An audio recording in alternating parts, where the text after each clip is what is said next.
ሄርሜላ ለፍቅር ከአብርሃም በብላ አንገት የምትቆርጪ ብትዘለዝይኝ እኔ ከአብርሃም ህይወት አልወጣም። የመጀመሪያ ነው። በጣም አፈቅረዋለሁ፣ በጣም ወደዋለሁ።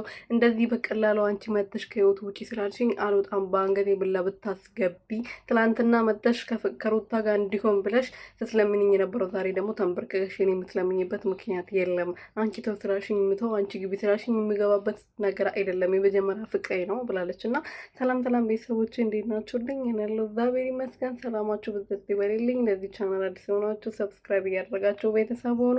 ፍቅርዬ ዛሬ ደግሞ እንግዲህ ከሩቲ ጋር እንዲሆን አንቺ ከህይወታችሁ ውጪ፣ አንቺ ከህይወታችሁ ስትወጪ አብርሃም ወደ ራሱ ይመለሳል፣ ይስተካከላል፣ ትዳሩን ያስተካክላል።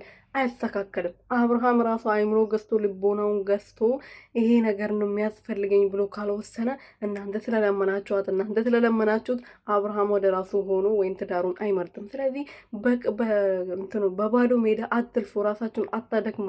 አብርሃም ጤነኛ አይደለም። መጀመሪያ ወደ ራሱ መመለስና ጤነኛና በጤነኛ አይምሮ ማሰብ አለበት። ያኔ ሲያስብ ነው ወደ ትዳሩ መመለስ የምችለው። ተዋ እናንተ ሰዎች።